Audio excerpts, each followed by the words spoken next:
Hello everyone.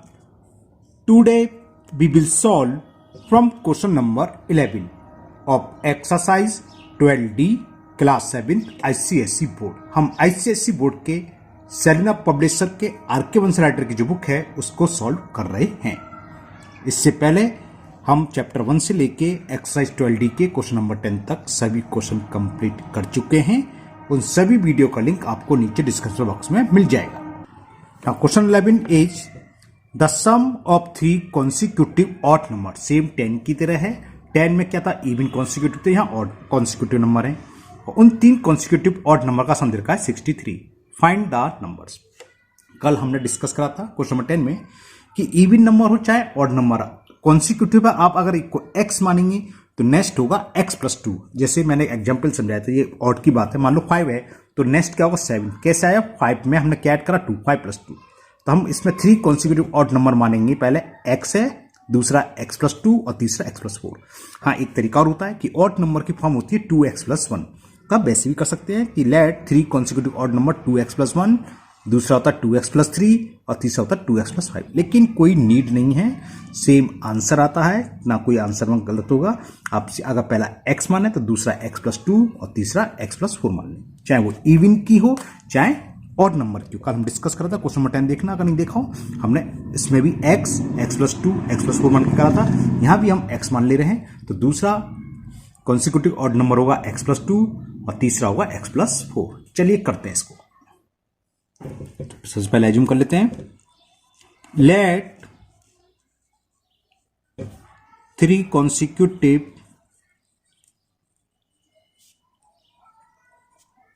odd numbers are, हमने माने एक x है तो दूसरा क्या होगा x+2 और थर्ड होगा x+4। इसमें 2 प्लस करते हैं, अगर 4 होते तो x+6, नेक्स्ट होता है x+8, ये होता। अब हमें दे रखा है इनका सम दे रखा है। तो अकॉर्डिंग टू क्वेश्चन देयर सम, यानी कि first odd number plus second odd number वो है x+2 plus third odd number वो है x+4। इनका सम दे रखा है। The sum of 3 consecutive odd number is 63, यानी कि इक्वल किसके, ये 63 के। सॉल्व करके x वैल्यू निकलाएगी। x plus x plus x, कितने x है 3x, तो कितना हो गया ये 3x, और नंबर क्या 2 + 4 कितना हो गया +6 इज इक्वल 63। तो value of 3x is 63 minus 6। तो 3x की वैल्यू क्या आ गई, 63 में से 6 सब्ट्रैक्ट करेंगे तो 57। ओके, तो वैल्यू ऑफ x इज 57/3। 3 1 जा और 3 9 जा, 19 से 57, तो 19 टाइम्स से कैंसिल हो गया 3 से। तो x की वैल्यू आ गई 9। x क्या था, फर्स्ट ऑड नंबर। हमने 3 ऑड नंबर कौन से मानते हैं odd number, x, x+2, x+4। तो बस आंसर आ गया। लिखो फर्स्ट ऑड नंबर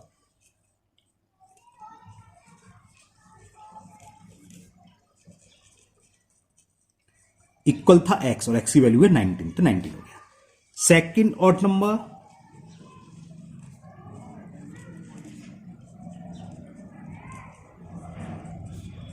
x+2 यानी कि 19+2, तो ये हो गया 21। और लास्ट वन यानी कि थर्ड ऑड नंबर क्या था x+4, तो थर्ड ऑड नंबर इज 19 + 4 यानी कि 23। तो आंसर हो गए ऑड नंबर क्या हुए 19, 21, ये कुछ अच्छा सा लिखा, एंड 23।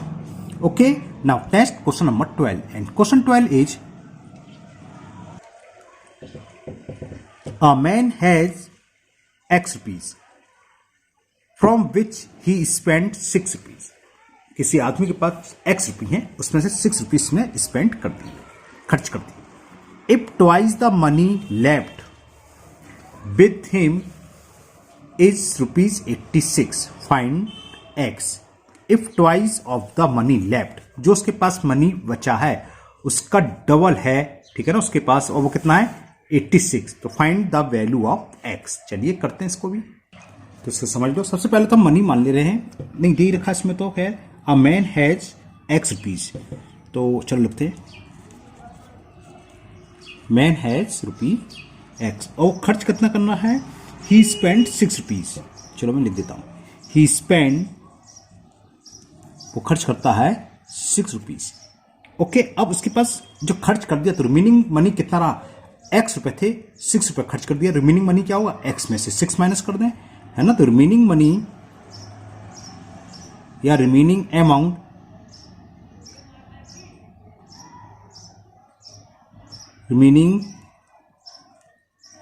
अमाउंट टोटल एक्स था, एक्स में से 6 पर खर्च कर दिए, तो ये इसके पास बचे।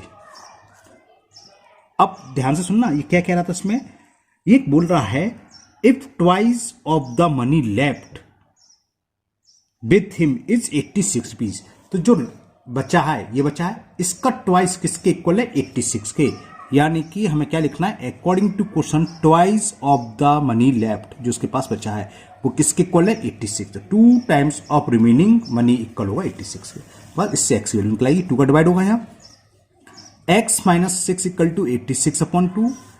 तो x माइनस 6 इक्वल टू 2 4 जा और 2 3 जा, 2 से कैंसिल हो गई 43 टाइम्स, माइनस 6 लेफ्ट से रेडी जाएगा प्लस का हो जाएगा। तो x इज 43 प्लस 6, तो कितना आ गया 49। यही पूछा था find the value of x, तो x की वैल्यू हो गई 49 रुपीज, या खाली 49 x पूछा ना। तो ये क्वेश्चन 12 आपका कंप्लीट हुआ। Now next question number 13, and the question 13 is A man is 4 times as old as his son. एक आदमी है, उसकी जो एज है अपने बेटे की एज के 4 टाइम्स है। कहने का मतलब अगर उसका बेटा 8 ईयर्स का है तो 8 का 4 टाइम्स का 32 हो गया ना, 8 इंटू 4 32, तो आदमी की एज होगी 32। अगर बेटा 10 ईयर्स का है तो आदमी की क्या होगी 4 इंटू 10 40 ईयर्स। ओके, मतलब ये हुआ। फिर क्या कराए, after 20 years he will be twice as old as his son. अब क्या हुआ, 20 साल बाद ही विल बी ट्वाइस, उसकी एज डबल होगी, किससे, as old as his son at that time. यानी कि उस समय, किस समय, 20 साल बाद। 20 साल बाद जो बेटे की एज होगी उससे आदमी की एज डबल होगी। फाइंड देयर प्रेजेंट एज, तो हमें उनकी प्रेजेंट एज फाइंड करनी है। चलिए करते हैं। अब यहां क्या है, देखो हम उसके सन की प्रेजेंट एज मान लेते हैं। Let the present age of son is equal x years. तो मैन की एज क्या होगी, मैन प्रेजेंट एज का कितना था, 4 टाइम्स था। एक मिनट पढ़ता हूं दोबारा से, मैन, हाँ 4 टाइम्स दे रखा है। तो मैन प्रेजेंट एज क्या होगी, जो आदमी है उसकी, एक सन कौन सा, इस आदमी का, मैन का है ना। Let the present age of son is x years. तो मेन्स एज या फादर्स एज कुछ भी लिख सकते हो। फादर्स प्रेजेंट, और लिखना प्रेजेंट लिखना भूल गया मैं, फादर प्रेजेंट है ना, present age will be 4 times है, यानी कि 4x ईयर होगी। होगी कि नहीं होगी। अब यहां देखिए 12 ईयर्स आफ्टर 12 ईयर्स, यानी कि 12 साल बाद अगर आपकी एज आज सपोज करो 15 साल की है, 14 साल की, तो 12 साल कितनी होगी, 15 प्लस 12 कर लोगे, है ना। इसी तरह यहां पर सन x ईयर का है तो 12 ईयर्स बाद इसकी एज क्या होगी, x प्लस 12 हो जाएगी, और मैन की क्या हो जाएगी 4x प्लस 2। चलो मैं लिख ही देता हूं, age of son after 12 years. ये थोड़ी सी 2 लाइन बढ़ जाएंगी, कोई बात नहीं, लिख देता हूं। Age of son after 12 years, present age x years की है, तो जाहिर सी बात है 12 ईयर्स बाद x प्लस 12 हो जाएगा, 12 साल बढ़ गए इसके, इतने ईयर्स, ठीक है ना। और 12 ईयर्स बाद मैन की एज क्या होगी, age of man after 12 years, man है 4x ईयर्स का, तो ये हो गया 4x प्लस 12 ईयर्स का। क्लियर, यहां तक क्लियर। अब according to question after 12 years बाद क्या है, जो आदमी है अपने बेटे का डबल है। अगर बेटे की एज 20 ईयर्स है तो इसकी कितनी है 40। तो हम अगर बेटे की एज 2 से मल्टीप्लाई करें, दोनों इक्वल हो जाएंगी, तो हम वही करने वाले हैं। After 12 years according to question the age of father will be, यानी कि equal 2 times of age of son, और सन की एज कितनी है 12 ईयर्स बाद, x प्लस 12। बस इसको हम सोल्व करेंगे, आंसर आ जाएगा।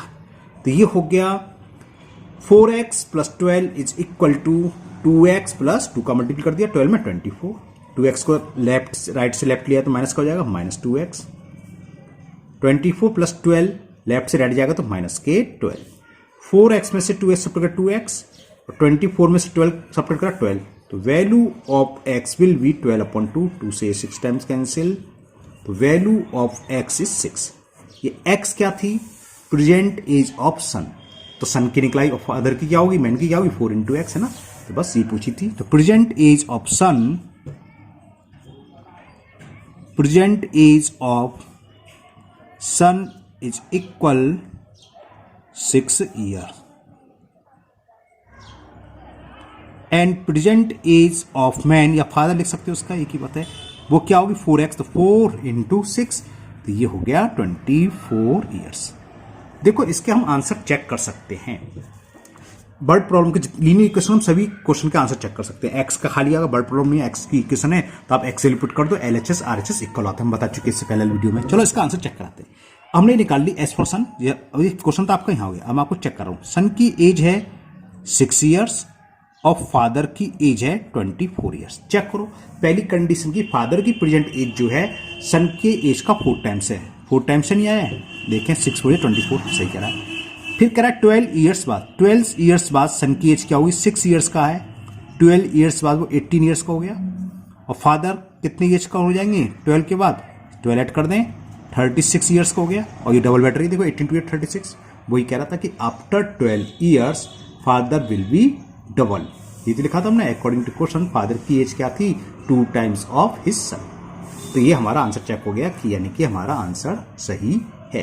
Now next question number 14, and the question 14 is if 5 is subtracted from 3 times our number, कोई नंबर है उसके 3 टाइम में से अगर हम 5 माइनस कर दें तो रिजल्ट इज 16, यानी कि किसके इक्वल हो जाता है 16। फाइंड द नंबर, सिंपल सा सवाल है, हम मानेंगे पहले एज्यूम कर लेंगे let the number be x।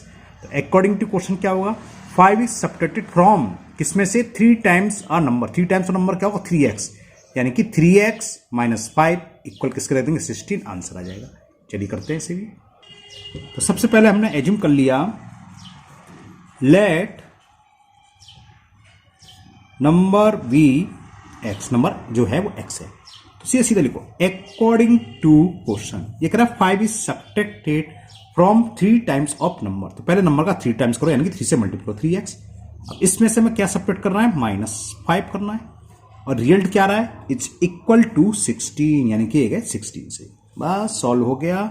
तो 3x इज इक्वल 16, -5 को लेफ्ट से राइट हैंड साइड हम ट्रांसफर करेंगे तो प्लस का 5, तो 3x इज इक्वल 16 प्लस 5 क्या हो गया 21, तो वैल्यू ऑफ x इज 21/3, 3 1 जा 3 7 जा, x की वैल्यू आ गई 7, x क्या था नंबर, आंसर हो गया नंबर इज 7।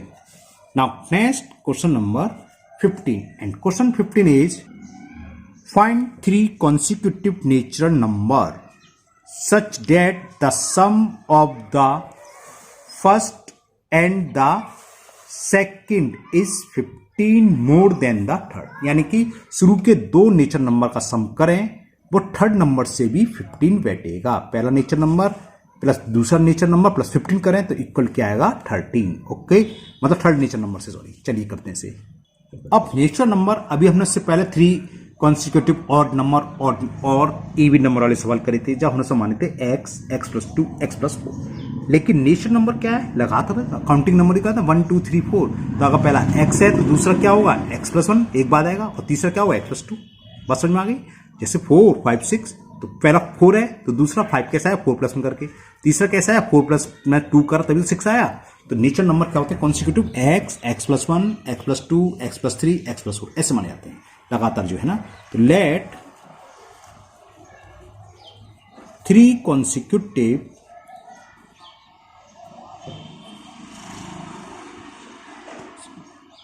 कुछ रह गया, सी रह गया, कॉन्सिक्यूटिव आई है ना, CU, consecutive natural number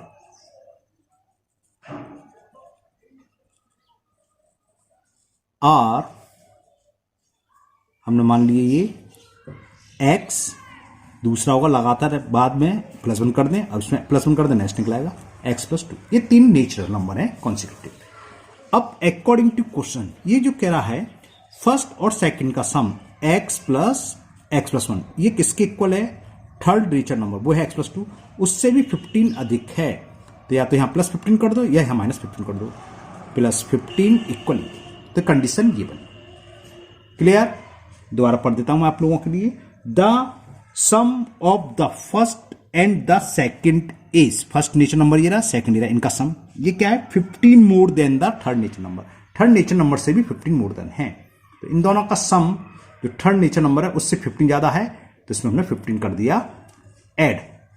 okay, कुछ गलत कर दिया मैंने शायद, है ना, 15 यहां ऐड ना करने के लिए यहां ऐड करना चाहिए था, ठीक है, क्योंकि ये ज्यादा है, या तो ये माइनस कर रहे हैं, यहां इसको ऐड करना चाहिए, इक्वल रखना ना, ये मैंने थोड़ा गलत कर दिया।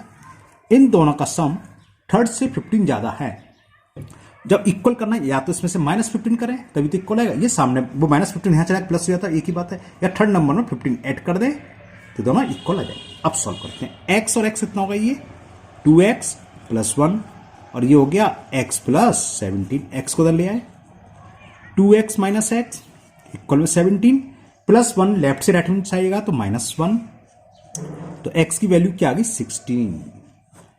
x क्या था? फर्स्ट नेचर नंबर, सेकंड क्या? x प्लस 1, यानी कि 16, 17, 18 ये हो गए, तो लिख देते हैं। चलिए, first nature number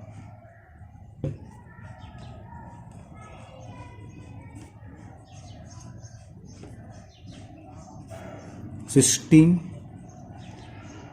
second nature number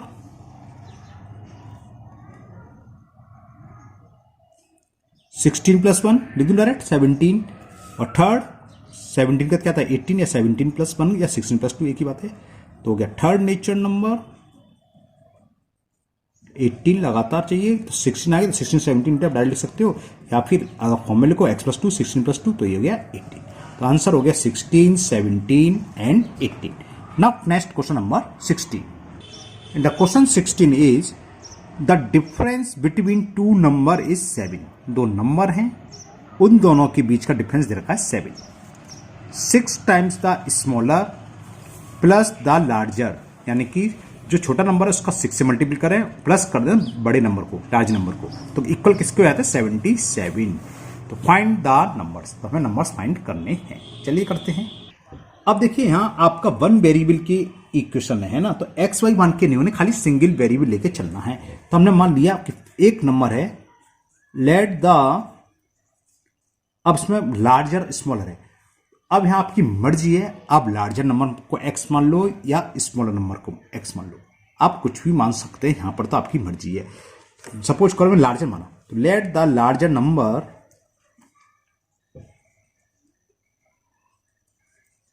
be x. अब यहां शुरू में दे रखा डिफरेंस क्या दे रखा है उनके बीच में? The difference between two number is 7। अगर हमने ये लार्जर माना है तो स्मॉलर से छोटा होगा, कितना छोटा होगा? दोनों का डिफरेंस 7 छोटा होगा। दूसरा नंबर क्या होगा? x minus 7। तो स्मॉलर नंबर क्या होगा? एंड इसके अलावा कुछ नहीं लिख सकते यहां पर, ये ध्यान रखना, यहां तो आपकी मर्जी है, एंड स्मॉलर नंबर v, क्योंकि 7 का डिफरेंस है, और डिफरेंस का मतलब छोटा होना चाहिए क्योंकि स्मॉलर है, तो x माइनस 7। हाँ, अगर हम यहां स्मॉलर मांगते, सपोज करो let the smaller number be x, तो लार्जर नंबर क्या होता? अधिक होता, तो x प्लस 7। डिफरेंस का मतलब जानते हो, बड़े में से छोटे नंबर को माइनस करना। तो ये तो नंबर हो गया, ये बड़ा नंबर हो गया, ये छोटा नंबर। अब शर्त लगा दो, क्या? According to question 6 time the smaller, smaller number में 6 से मल्टीप्लाई कर दे, यानी 6 इंटू एक्स माइनस 7 प्लस, तो प्लस कर दो लार्जर, और लार्जर नंबर क्या? x इज, यानी कि इक्वल है 77। बस सॉल्व करते हैं, 6 का अंदर मल्टीप्लाई करें, 6x minus 6 7 42 plus x is equal 77। 6x plus x कितने हो गए? 7x, और ये हो गया 77 माइनस 42, लेफ्ट से राइट हैंड साइड में जाएगा तो प्लस के 42 हो जाएगा। ओके, तो 7x इक्वल टू हो गया 7 और 2 9 और 7 4 11, तो x की वैल्यू क्या होगी? 119 अपॉन 7। 7 1 जा 7 और 7 7 जा 49, 17 7 जा 190 होता सीधा, तो x की वैल्यू आ गई 70। हमें फाइंड क्या करने थे? नंबर्स। तो x क्या था देखें? लार्जर नंबर x, और स्मॉलर क्या? x minus 7। तो बस आंसर आ गया। तो लार्जर नंबर